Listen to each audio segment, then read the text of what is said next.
성경입니다. 로마서 강의 93번째 시간입니다. 제목이 뭘까요? 시작. 모든 피조물들의 소망. 우리의 소망이 아니고 무엇의 소망이라고요? 모든 피조물들의 소망. 그러니까 뭐 태양도 되고, 그 다음에 뭐 목성도 되고, 그 다음에 온 우주도 되고, 그 다음에 뭐 나무도 되고, 풀도 되고, 이렇게 바다도 되고, 이렇게 또 사자도 되고, 고양이 얘기한 줄 알았죠? 사자도 되고 또 우리도 되고, 이 모든 피조물들의 소망입니다. 자, 함께 읽겠습니다. 시작. 생각하건대 현재의 고난은 장차 우리에게 나타날 영광과 비교할 수 없도다. 피조물이 고대하는 바는 하나님의 아들들이 나타나는 것이니, 피조물이 허무한 데 굴복하는 것은 자기의 뜻이 아니요 오직 굴복하게 하시는 이로 말미암음이라. 그 바라는 것은 피조물도 썩어짐의 종로로 탄 데서 해방되어 하나님의 자녀들의 영광의 자유에 이르는 것이니라. 피조물이 다 이제까지 함께 탄식하며 함께 고통을 겪고 있는 것을 우리가 아느니라. 그뿐 아니라 또한 우리 곧 성령의 처음 익은 열매를 받은 우리까지도 속으로 탄식하여 양자될 것 곧 우리 몸의 속량을 기다리느니라. 우리가 소망으로 구원을 얻었음에 보이는 소망이 아니니 보는 것을 누가 바라리요? 만일 우리가 보지 못하는 것을 바라면 참음으로 기다릴지니라. 아멘. 우리 92번째 강해에서 무슨 얘기를 했었냐? 이거죠. 고난도 함께 받아야 될 거다. 왜냐하면 아들이면 아들답게 그 영광도 함께 누리지만 그 품위도 유지해야 되고, 혹시나 그 집안에 고난이 있을 때는 뭐도 함께 해야 된다고요? 고난도 함께 받는 것이 상속자다라고 저번 시간에 말씀드렸습니다. 그리고 오늘 말씀드리는 것은 바로 이어져서 뭐라고 얘기를 하는 거냐면, 그런데 현재 우리가 받는 고난은 우리에게 나타날 영광과는 비교도 할 수 없을 정도다. 그러니까 우리의 영광이 얼마나 큰 것인지, 야 지금 여기서 이게 조금 고난받는 거, 이것이 지금 이걸 고난이라고 말을 할 수가 있겠냐 라는 얘기를 지금 하고 있습니다. 그리고 그 다음에 뭐라고 얘기하는 거냐면, 피조물이 고대하는 바는 하나님의 아들들이 나타나는 것이다, 이렇게 표현하죠. 이게 무슨 표현이냐면요, 여러분, 하나님의 아들들이 죄를 짓고 범죄했기 때문에 세상의 질서가 흐트러지고 망하게 됐다는 거예요. 저주를 받아서. 그래서 처음 사람을 만들어졌을 때 영광스럽게 하도록 온 세상 만물이 다 창조가 되었는데, 그 영광대로 자연의 법칙도 흘러갔으면 얼마나 좋았었겠냐라는 말이에요. 얼마나 좋았었겠냐. 근데 사람이 망하고 또 사람이 타락해서 하나님과 멀어지고 나니까 어쩔 수 없이 사람한테 벌 주고 사람한테 힘들게 해야 되는 입장으로 만물이 쓰이게 됐으니 자기가 만든 목적대로 어떻게 쓰일 수 있겠냐, 그 말이죠. 그러니 얼마나 힘들겠냐, 만물도 얼마나 힘들겠냐 이 말이에요. 만물도 얼마나 힘들겠냐. 그래서 만물도 바라는 것이 있다는 거예요. 세상 만물이 만들어진 만물도 바라는 것이 있다. 이제 제발 죄인들로서 그만 우리로서 저주받게 하고, 이제 하나님의 아들들이 다들 주의 자녀들로, 아들들로 다 이렇게 서서 멋지게 영광스럽게 서면 모든 만물은 이제 뭐 하게 돼요? 그 다음부터는 이제 저주하고 고통스럽게 하는 일이 아니라 하나님의 자녀들을 돕는 일로 쓰이지 않겠냐, 그 말이에요. 그러니까 만들어진 창조 목적 그대로 쓰이게 됐으니 이 세상 만물도 얼마나 기쁘고 즐겁겠냐라는 얘기를 말하고 있는 것입니다. 그러니 세상 만물의 피조물도 썩어짐의 종로로 타던 데서 이제는 해방돼서 하나님의 자녀들의 영광 가운데 그가 이를 때 우리도 그렇게 같이 영광 가운데 이르고 싶다라는 게 소원이다. 그러면서 지금은 도대체 왜 이럴까라고 탄식하고 있는 중에 있다. 그리고 고통받고 있는 중에 있다는 것입니다. 근데 구원받은 우리는 그러면 그런 게 없냐? 아니, 죄의 세상에 살다 보니 그 고통을 또 받아야 되니까 우리도 그저 구원받을 그날만 기다리고 있지 않냐? 그런데 그 구원받을 그날은 눈앞에 보이는 것이 아니고 우리가 기다렸다가 나중에 받는 것이니까 그 소망을 이루기 위해 우리가 마땅히 참고 기다려야 될 거다라는 말씀이 오늘의 내용입니다. 설교 다 끝났어요. 그래서 여러분, 요즘에 가장 큰 이슈는요, 환경 문제입니다. 환경 문제. 전쟁이 크다고 해도요, 아무리 전쟁에서 많은 사람이 죽어나가고 막 이렇게 하고 있어도 한꺼번에 막 태풍이 오고 지진이 일어나고 해일이 일어나서 쓸어가는 것만 못합니다. 크게 드러나지 않은 것뿐이죠. 세계는 지금 이상기온으로 인해 극심한 몸살을 앓고 있습니다. 다른 건 뒤로 빼놓고 올해 6개월이 지나는 동안 2024년 한 해만 해도요, 반해죠. 반해만 해도 세계적으로 기상이변이 너무너무 많이 일어났다고 말합니다. 주요 사건 몇 가지만 제가 말씀드리겠습니다. 먼저 남미와 카리브해에 극심한 더위가 있었고, 그 다음에 너무너무 더웠는데 바다도 함께 뜨거워지니까 거기서 허리케인이 일어나가지고 남미와 카리브해는 역사상 가장 더운 해. 그 다음에 가뭄이 있고 산불이 너무너무 심했는데 거기다가 다 말라있는 땅에다가 극심한 폭우가 내리고 허리케인이 발생해서 싹 쓸었습니다. 어마무시했습니다. 특히 멕시코는요, 8월이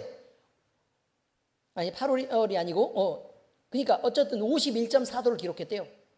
허리케인 오티스가 왔는데 수십 명의 사망자와 수십억의 피해를 초래했다라고 말합니다. 또한 아프리카에도 홍수와 가뭄의 피해를 입었습니다.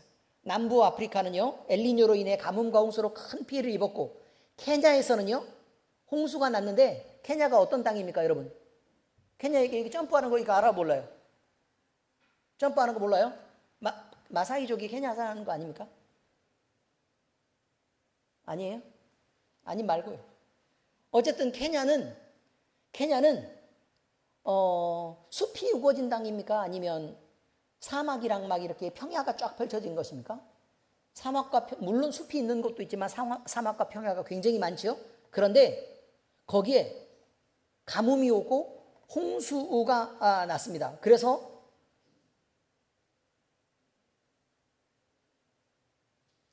20만 명이나 홍수의 피해를 입었고, 농작물 수확량 감소로 식량 위기가 발생했다고 합니다. 유럽도요, 산불과 홍수 폭염에 시달리고 있습니다. 이탈리아와 그 다음에 그리스 큰일이 났습니다. 그리스는 지금도 산불이 나 있고요.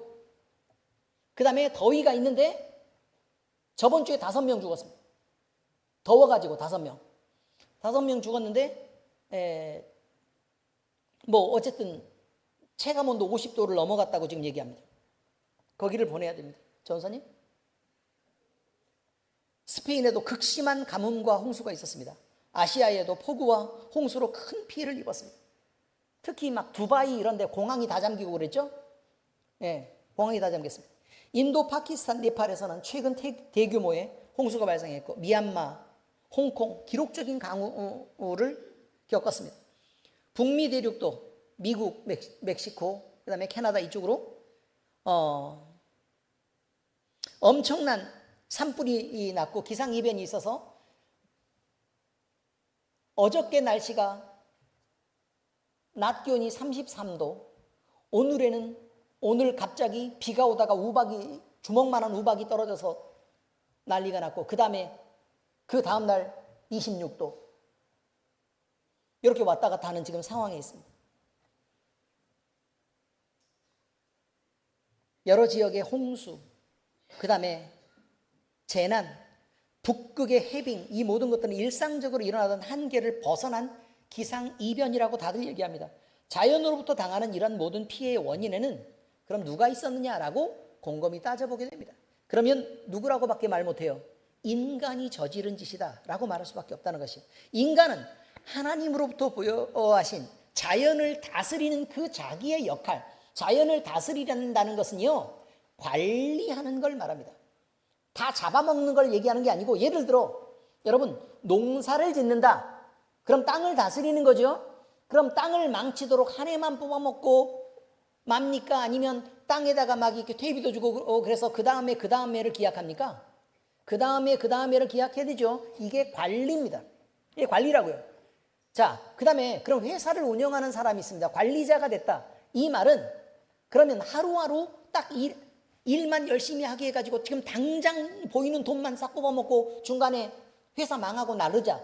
지금 그런 얘기입니까? 아니면 관리를 잘해서 회사도 성장시키고 아니면 사원들도 점점 좋아지고 그래서 이 회사가 좀 더 크고 좀 더 좋은 회사로 발전되기 위해서 그렇게 하는 것입니까? 더 나아지려고 하는 방향이잖아요. 이게 관리예요. 그런데 사람은 뭘 하고 있냐는 거예요. 사람은 뭘 하고 있냐? 자원은 있는 대로 다 캐버리고 그거 있는 대로 다 써버리고 난 그 걱정이 있어요. 걱정이 목사님으로서 재림에서 우리 주님이 빨리 오시면 저는 아무 상관이 없다고 생각합니다. 근데 문제는요, 우리 호건이랑 제이가 지금 살아가는 세대에 석유 없죠. 석탄 다 캐서 쓰고 없죠. 니켈, 망간, 마그네슘 이거 다 쓰고 없을 거 아닙니까? 이거 다 쓰고 나면 그럼 맨 땅만 갖고 뭐 하라는 얘기예요 지금? 헐벗고 다니는?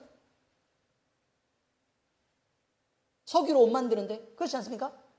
그죠? 그럼 우리가 다 이렇게 써버리면 결국은 자원은 시간이 지나면 고갈되게 돼 있다는 거예요. 고갈되게 돼 있다. 우리가 무슨 짓을 하고 있는지를 모른다는 거예요. 무슨 짓을 하고 있는지. 이렇게 인간은 다스리기는커녕 파괴하고 그래서 자연은 우리 인간의 공격으로부터 괴로움을 당하고 있는 것입니다. 오늘은 인간의 타락으로 인해 피조물이 당하고 있는 그런 저주가 어떤 것이 있는지 살펴보고 인간을 포함한 모든 피조물들이 바라는 소원인 하나님께로 돌아가서 이를 회복의 소망에 대해서 오늘 얘기해 보려고 합니다. 첫 번째 내용은 인간의 타락으로 온 세상은 저주 속에 살게 된 것을 말하는 것입니다. 자연의 질서는요, 무겁고도 묵묵한 것입니다. 무겁고 묵묵한 것이다. 여러분, 자연이 인간이 특별히 개입을 하지 않으면요, 한 지역을 초토화시키는 어마어마하게 큰 화산 폭발이 일어났다고 해서 또 한 대륙에 막 이렇게 공기 마찰에 의해서 가뭄이 들어가지고 공기 마찰에 의해서 대륙을 집어삼키는 엄청난 대형 화재가 발생했다고 해서 또 만약에 인간들이 전쟁을 일으켰는데 만약 어느 대륙에 핵폭탄이 투여됐다고 해서요, 잔잔하고 거대한 자연의 질서가 완전히 망가지는 거 아닙니다. 잠깐 흔들리다가 원래대로 시간이 좀 지나면 정화작용을 거치고 원래대로 다 돌아와서 그렇게 다시 건강해지는 것이 바로 자연의 힘이라 그 말이에요. 하나님이 만드신 그런 질서의 힘이다. 이런 거죠. 그런데 자연은 이 모든 문제를 다 덮고 회복하고 다시 본래 그대로의 질서대로 움직이려고 하는 것입니다. 전도서 1장 4절에서 7절에 보면 한 세대는 가고 한 세대는 오되 땅은 영원히 있도다. 해는 뜨고 해는 지되 그 떴던 곳으로 빨리 돌아가고 바람은 남으로 불다가 북으로 돌아가며 이리 돌며 저리 돌아 바람은 그 불던 곳으로 돌아가고 모든 강물은 다 바다로 흐르되 바다를 채우지 못하며 강물은 어느 곳으로 흐르든지 그리로 연하여 흐르니라. 결국은 어떻게 돼요? 그냥 자연은 그냥 있는 그대로 돌아간다 이거예요. 이거 뭐 강변가요제인가 대학가요제인가 이거 나왔던 노래도 있죠? 알아요 몰라요? 우리 이곤춘 성도는 알 텐데 알죠? 이 노래 한 세대는 가고 한 세대는 오나 땅은 영원히 있으며 해는 떴다가 지고 그 떴던 곳으로 빨리 돌아가누나 바람은 이리 불며 저리 불다 불던 곳으로 돌아가며 모든 강물은 다 바다로 흘러가나 바다를 채우지 못하리라. 상식이 부족해요. 상식이. 여러분, 전도서에 이런 말씀이 나와 있다는 거예요. 묵묵히 흐르는. 자, 전도서 외에도 묵묵한 자연의 질서가 반복되는 성경 구절들은 더 있습니다. 하나님은 창조 시에 자연에 이러한 질서를 부여하셨고 그 질서는 대홍수가 있었던 이후에도 계속 유지됐다고 말합니다. 창세기 8장이면 대홍수 이후를 얘기하고 있습니다. 맞죠? 자, 8장 22절 같이 읽겠습니다. 시작. 땅이 있을 동안에는 심음과 거둠과 추위와 더위와 여름과 겨울과 낮과 밤이 쉬지 아니하리라. 이렇게 되어 있어요. 이거는 노아의 대홍수 이후에 하나님께서 하신 말씀입니다. 이 말씀은 시즌, 날씨의 지속적인 반복에 대해 얘기하고 있으며 각각 시간 주기가 끝나지 않고 지속될 것을 나타내는 말씀인 것입니다. 또 이러한 질서에 피조물들은 적응해서 살게 되었고 이것은 하나님께서 우리와 만물의 찬송을 받으실 만한 주제도 되었다라고 노래하고 있습니다. 시편 104편 19에서 20절 같이 읽겠습니다. 시작. 여호와께서 달로 절기를 정하시며 해는 그 지는 때를 알도다. 주께서 흑암을 지어 밤이 되게 하시니 산림의 모든 짐승이 기어나오나이다. 와, 지금 이거 본능에 대한 얘기도 지금 현재 나와 있고요. 그죠? 그 다음에 절기를 말할 때는 해를 중심으로 절기를 정한다고요? 달을 중심으로 정한다고요? 달을 중심으로. 그러니까 우리 김포는 시골이니까 농사철이 되면요. 음력이 중요해요? 양력이 중요해요? 음력이 중요하죠. 양력은 그거 보고 농사 짓는 사람 없어요. 그러다 망해요. 아시죠? 이 말씀은요. 달과 해의 움직임을 통해 절기와 날이 반복되는 주기를 묘사하고 있고 성경은 정확하게 음력에 의해서 절기가 나타난다는 걸 얘기하고 있습니다. 그러므로 우리는 창조주 하나님을 벗어나 살 수 없고 하나님이 만드신 세상 속에서 하나님을 떠나 자연을 이해할 수도 또 그걸 다스리며 살 수 있지 않다는 것을 말하고 있습니다. 호세아서 6장 3절 같이 읽습니다. 시작. 그러므로 우리가 여호와를 알자. 힘써 여호와를 알자. 그의 나타나심은 새벽빛같이 어김없나니 비와 같이 땅을 적시는 늦은 비와 같이 우리에게 임하시리라 하니라. 여러분, 하나님이 만드신 자연을 이해하려면 결국 자연을 연구할 일도 되겠지만 그건 부분적이고 완전하지 않다는 얘기예요. 기상학자, 환경학자들은 뭘 해야 된다고요? 하나님을 알아가야 된다고 지금 얘기하고 있습니다. 성경은 그렇게 말하고 있어요. 그러므로 하나님을 알자. 하나님을 알아야 절기도 이해하고 우주도 이해하고 섭리도 이해할 거 아니냐는 거예요. 이처럼 하나님께서 자신을 자연에 비추어 나타나게 하셨고 우리는 자연을 보면서 하나님의 위대하심과 경이로움을 발견할 수 있는 것입니다. 오늘 새벽 2시에 제가 느낀 게 있어요. 오늘 새벽 2시에 2시부터 이제 새벽 기도를 저는 시작했거든요. 근데 새벽 2시에 무슨 생각이 들었냐면 그 얘기를 해줘야 돼요. 두 가지에 대해서 두 가지. 첫 번째는 그러니까 설교가 다 쓴 다음에 나온 지금 감동이니까 그냥 얘기하겠습니다. 알았어도 적든 말든 알아서 하세요. 이런 말을 쓰면 안 되겠구나. 창조자. 아닙니다. 창조주입니다. 창조자가 아니고 뭐라고요? 창조주가 맞습니다. 아니 만드신 분이 계시면 그가 주인이지. 그냥 어디 제3자가 얘기하는 것처럼 저 양반이 창조자야 이렇게 얘기하면 되겠습니까? 창조하신 분을 우리가 만나면 어떻게 해야 돼요? 당연히 그 앞에 무릎을 꿇는 게 맞지 않냐 이거예요. 고개를 숙이는 게 맞지 않겠냐. 우리를 만드신 분인데 부모 앞에서도 고개 똑바로 들고 이렇게 하면 싸가지 없다 그러는데 그렇지 않습니까? 자, 창조자가 아니고 뭐라고요? 창조주. 우리는 지금부터 그 말을 쓰지 않기로 하자 그 말이에요. 어떤 말이요? 창조자. 그 말은 아니라 그 말이에요. 뭐라고 쓰기로 해요? 창조주님으로 얘기하기로 하자. 그 다음에 또 한 가지 또 느낀 건 뭐냐면 조금만 더 자세히 보자. 피조물을 볼 때는 조금만 더 자세히 보자. 왜냐하면 하나님은요 만물 속에 하나님을 심으셨다고 말씀하셨어요. 그러니 그냥 쓱 지나가면서 이쁘네? 라고 꽃을 지나가다 보면 또 나무를 그렇게 보고 지나가다 보면 산을 그렇게 보고 강을 그렇게 보고 지나가다 보면 우리는 하나님에 대해서 잘 알 수 없단 말이에요. 그냥 겉으로 쓱 스쳐 지나가는 거예요. 어떻게 하면 하나님을 알 수 있냐? 가서 자세히 보란 말이에요. 자세히 봐요. 이래도 하나님이 아니신지, 이래도 하나님이 아니고 될 수 있는 건지, 이래도 그냥 만들어진 건지 보시란 말이에요. 어떻게 하자고요? 피조물을 볼 때는 어떻게 봐요? 자세히 봐요. 자세히. 관심을 갖고 조금만 더 깊이 봐요. 그럼 누구로 알 수 있다고요? 하나님을 알 수 있다. 이렇게 지금 얘기하고 있는 것입니다. 하나님은 이 자연을 인간에게 주어서 다스리게 하셨지만 그 속에 분명히 하나님을 심어서 알게 하셨다는 것을 우리는 잊으면 안 된다는 거예요. 창세기 1장 26절에서 28절 같이 읽습니다. 시작. 하나님이 이르시되 우리의 형상을 따라 우리의 모양대로 우리가 사람을 만들고 그들로 바다의 물고기와 하늘의 새와 가축과 온 땅과 땅에 기는 모든 것을 다스리게 하자 하시고 하나님이 자기 형상 곧 하나님의 형상대로 사람을 창조하시되 남자와 여자를 창조하시고 하나님이 그들에게 복을 주시며 하나님이 그들에게 이르시되 생육하고 번성하여 땅에 충만하라 땅을 정복하라 바다의 물고기와 하늘의 새와 땅에 움직이는 모든 생물을 다스리라 하시니라.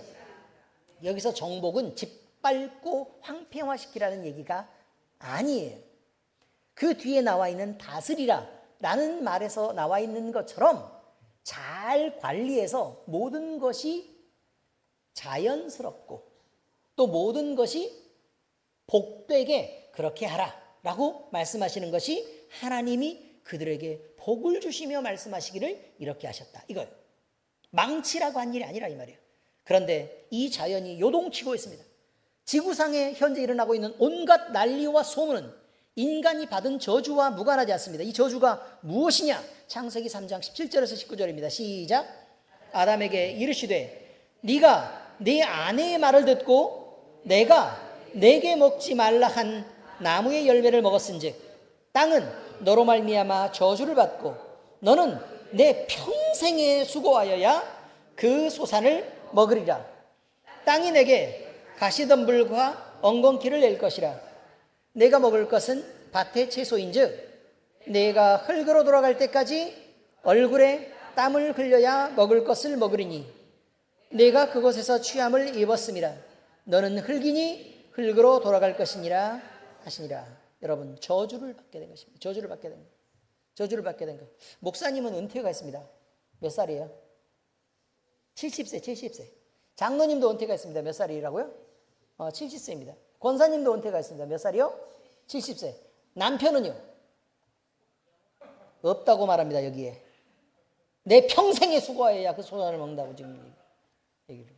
저주를 받아가지고. 주여 불쌍히 여기시옵소서. 인간이 죄를 범하고 저주를 받자 땅도 함께 저주를 받아서 자신들이 복종해야 할 대상인 인간을 향해서 자연은 누구에게 복종해야 돼요? 인간에게 복종해야 돼요. 그런데 거기 복종해야 될 인간을 향해서요 가시를 내고 엉겅퀴를 내고 인간을 공격하게 된 것입니다. 앞서 보았듯이 태풍, 홍수와 가뭄, 대륙을 살라버리는 폭염 및 큰 화재와 기상이변 등은 자연의 마지막 절규와도 같습니다.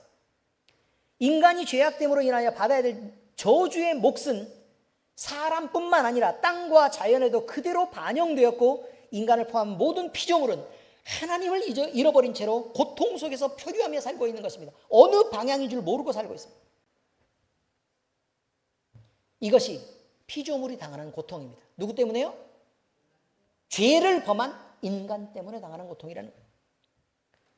다음 이야기입니다. 모든 피조물은 하나님의 영광으로 돌아가기를 소망합니다. 그런데 이 모든 원인을 제공한 건 바로 인간이라는 것입니다. 죄에 빠져 지혜와 균형을 잃어버린 인간은 질서를 세울 수 없었습니다. 인간이 문명이라고 해서 벌인 일들은 대부분 자연을 파괴하는 일들이었습니다. 그리고 그렇게 결과로 나타났습니다. 인간들이 모여 살게 된 도시는 자연을 살렸습니까? 죽였습니까? 죽였습니다. 큰 배를 만들었습니다. 자연을 어떻게 했습니까? 죽였습니다. 인간이 바다를 극복하려고 한다고 큰 배를 만들었지만 그 큰 배가 다니면서 바다는 온갖 쓰레기, 그 다음에 큰 원양어선들이 다니면서 만들어 놓은 그 수많은 폐기물들 때문에 지금 난리와 곤욕을 겪고 있습니다. 바다에 있는 쓰레기 섬이 만들어집니다. 비행기는 어떻습니까? 비행기는 하늘까지도 날아가면 좋겠다라고 생각을 해서 만들었다고 얘기를 하지만 여러분 하늘도 지금 오염되어 있습니다. 우주선은 어떻습니까? 인공위성을 띄워가지고 우주에 돌아다니겠습니다. 지금 어마어마한 쓰레기가 지금 지구 위를 돌고 있습니다. 요즘에는 너무 많이 돌아가지고요 주택단지에 떨어진 우주선 쓰레기들이 지금 발견돼가지고 자꾸 뉴스에 나오고 있습니다. 너무 많이 있습니다. 너무 많이. 곳곳에 자리한 인간들을 위한 공장들은 어떻습니까? 자연을 극복하려고 서려는 노력이었지만 결국 이런 것들이 만들어진 인간의 문명이 자연의 질서를 역행하게 됐고 자연을 공격했습니다. 그러니까 자연도 함께 반발해서 공격하는 것입니다. 인간이 편리함을 누리려고 인간이 가진 지혜를 동해서 만든 자동차는 어떻습니까? 도로는 어떻습니까? 휴대폰은 어떻습니까? 아니 벌들이 나가서 집으로 돌아오질 않는데요. 얼마 전에 며칠 전에 저희 장인어른이 로얄 젤리를 사러 갔습니다. 전문 양봉하는 집인데 몇십 년간 거래를 해오신 집인데 로얄 젤리를 사러 갔습니다. 갔더니 없대요. 로얄 젤리가 구할 수 없답니다. 이상하게 만들어진 중국에서 들어온 로얄 젤리 말고는 로얄 젤리가 거의 없답니다. 왜 로얄 젤리가 없냐? 물어봤더니 벌들이 나가서 돌아오질 않는데요. 나가면 돌아오지 않는데 근데 벌이 안 돌아오는 이유가 여러분 뭔 줄 아십니까? 전자파요. 전자파를 벌들이 인지해서 자기 집으로 돌아오는 거거든요. 근데 수많은 전자파가 흐르고 있으니까 집이 어딘지를 찾지를 못하는 것입니다. 못 돌아와요. 그럼 못 따라오니까 벌들의 숫자가 점점 줄어들잖아요. 그럼 여왕벌은 어떻게 해야 돼요? 죽어라고 알을 낳아야 돼요. 이제 이해가 되십니까? 죽어라고 알을 낳아야 돼요. 그러면 그 여왕벌이 피곤하고 힘들죠. 그럼 빨리 죽어요. 그럼 새로운 여왕벌을 만들어야 돼요. 그럼 뭐가 필요해요? 로얄 젤리. 딸 게 남아있지 않아요. 딸 게 남아있지 않다고요. 먹을 게 남아있질 않아요. 먹이고 살고 이렇게 하다 보면 그래도 벌통이 없어져요. 벌 다 사라졌답니다, 여러분. 꿀 잡수실 수 있을 때 부지런히 잡사. 당뇨를 피하실 수 있다면. 이렇게 문제가 된다는 것입니다.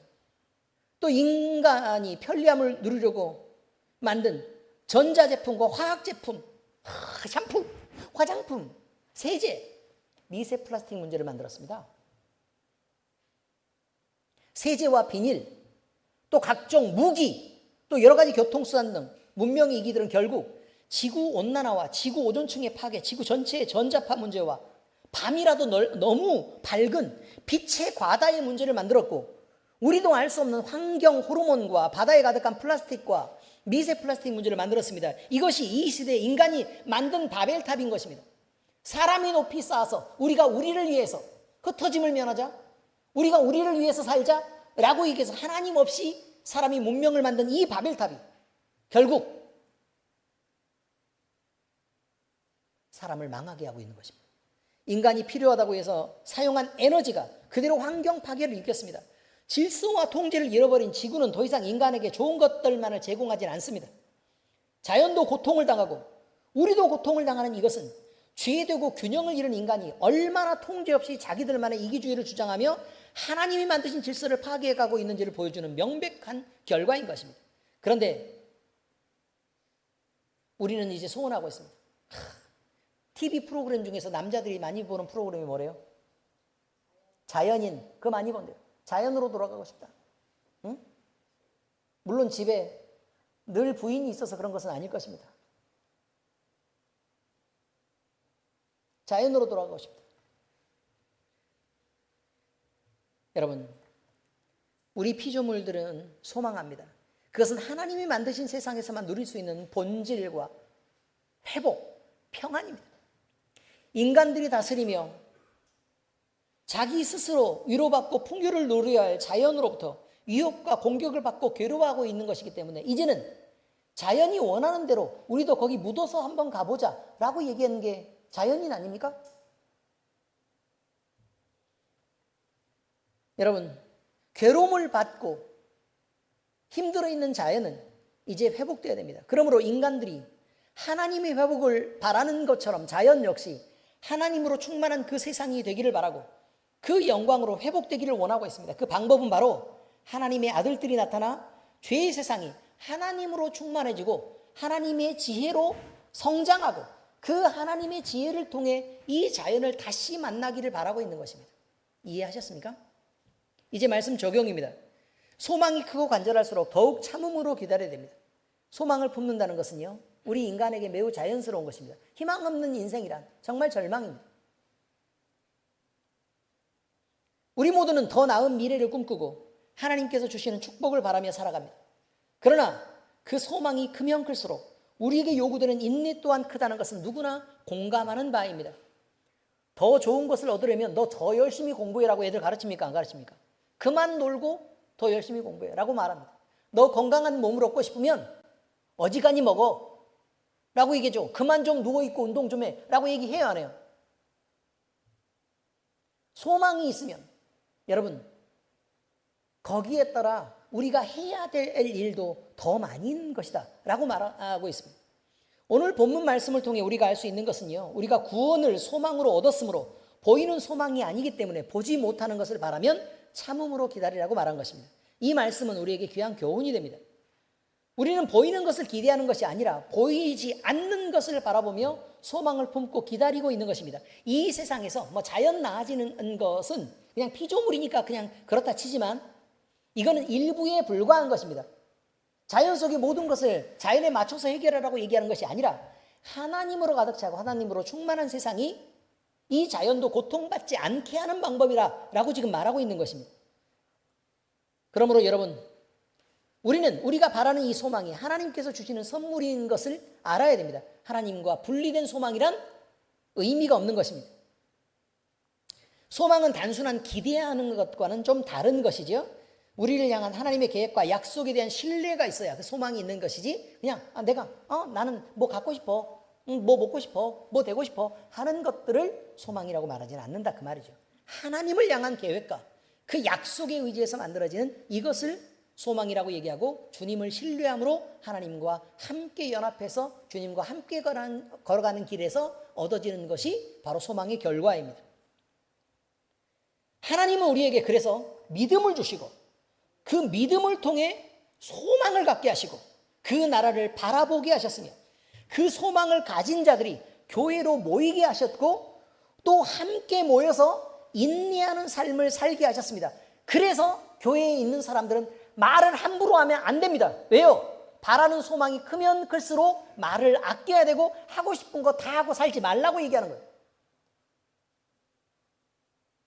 예수 그리스도를 믿은 사람은 남들에게 함부로 처신하고 갑질하지 말라는 거예요. 내가 돈이 어마어마하게 많아도, 물론 우리 교회는 그런 걱정이 거의 없는 상태지만, 돈이 어마어마하게 많아도 어디 가서 갑질하고 남들 막 무시하고 그렇게 살지 말라는 거예요. 하고 싶어도 하지 말라 그 말이에요. 독하고 악하고 못된 사람들을 보면 욕하고 싶어도 제발 참으시라는 거예요. 왜요? 우리는 그 사람 만나려고 여기 와서 이렇게 존재하는 것이 아니라 내가 이 세상에 사는 이유가 뭐라고 말했어요? 그 소망, 그 사랑, 그 생명 때문에 그렇게 하는 거라잖아요.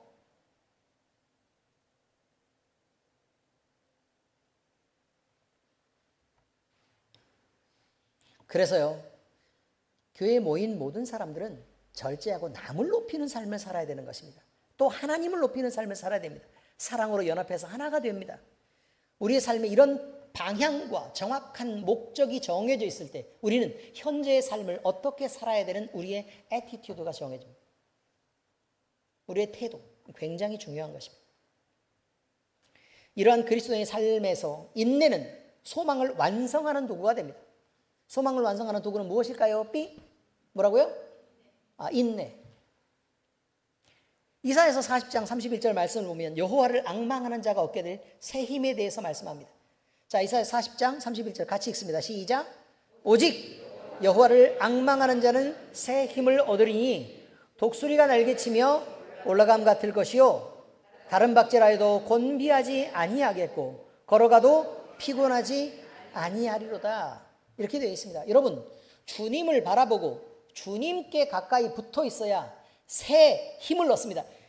피곤하지 않다는 얘기가 아니에요. 인생은 피곤하다는 거예요. 인생은 곤비하다는 거예요. 그러나 여호와를 앙망하는 자들이 그 소망으로 가득 채워지면 그 기쁨 속에서 나타나는 새 힘이 주어진다는 거예요. 그래서 그 힘으로 독수리가 날개치는 것 같고 또 다른 박질 치고 마음대로 얻게 되는 그러한 능력이 우리에게 주어진다는 것입니다. 이것은 하나님만 바라보며 믿고 기다리는 자에게 새 힘을 주신다는 약속입니다. 여러분, 인생에는 시련의 삶은 늘 있는 것입니다. 그러나 소망이 큰 만큼 그 시련을 인내함으로 하나님을 바라보고 의지한다면 하나님께서는 그 삶의 여정 중에서도 우리와 함께 하실 뿐만 아니라 약속하신 좋은 날을 우리에게 결국 주실 것입니다. 그러므로 우리는 소망을 심고 인내하는 삶을 살아내야 될 것입니다. 소망이 크고 간절할수록 더욱 참음으로 기다려야 된다고 말합니다. 야고보서 1장 2절에서 4절 같이 읽겠습니다. 시작. 내 형제들아, 너희가 여러 가지 시험을 당하거든 온전히 기쁘게 여기라. 이는 너희의 믿음의 시련이 인내를 만들어내는 줄 우리가 알미라. 인내를 온전히 이루라. 이는 너희로 온전하고 구비하여 조금도 부족함이 없게 하려 함이라. 무엇에 조금도 부족함이 없게 하는 거예요? 무엇에? 소망을 이루는데 부족함이 없게 한다. 인내하면. 성도 여러분, 우리의 모든 소망은 눈에 보이지 않을 수 있습니다. 그러나 분명히 하나님께서는 우리를 위해 일하고 계시고 우리 역시 하나님과 정확하게 연합하여 붙어 있습니다. 아멘? 그러면 그 크신 소망이 성취될 때까지 우리는 인내함으로 하나님을 신뢰하면서 주님과 함께 나아가야 할 것입니다. 우리 주 예수 그리스도의 은혜가 우리 모두와 함께 하시기를 축복합니다. 기도하겠습니다. 하나님 아버지 감사합니다. 인간이 저주를 받아서 땅도 저주를 받고 모든 피조물들이 괴로움을 당하는 세상 속에 우리가 살고 있습니다. 그러나 아버지 하나님, 우리는 이제 우리 자신을 하나님과 함께 연합한 자로 주님의 품 안에서 세상을 바라보고 그리고 피조물들이 당하는 그 고통들을 우리가 함께 느낍니다. 아버지 하나님, 우리 인간이 죄악됨으로 주변에게 피해를 일끼쳤던 또 저주의 삶을 살게 했던, 그래서 그 고통과 고난 가운데 괴로움을 당하게 했던 이 모든 죄들을 용서합니다. 용서를 위해 기도합니다. 아버지 하나님, 주님이 용서해 주시옵시고 우리로 아버지 하나님, 이 세상이 저주 속에 살게 한 이 모든 것을 우리가 회개함으로 하나님 앞에 우리의 본질적인 회개를 만들어낼 수 있도록 하나님께서 우리를 인도해 주시옵소서. 또한 아버지 하나님, 이제 우리는 주와 함께 있음으로 복된 삶을 살기를 원합니다. 우리가 주님이 만드실 그 귀한 나라와 그 영광스러운 하나님의 나라를 꿈꿀 때에 우리의 소망이 그것들을 바라봄으로 이 땅에 있는 모든 괴로움과 어려움들을 마땅히 우리가 견디는 것을 기뻐할 줄로 압니다. 아버지 하나님, 우리를 인내하게 하시고 그 소망을 향해 다가가는 자들 모두 될 수 있도록 우리의 말과 언어와 행동의 습관에서 우리 자신을 고쳐내게 하시옵소서.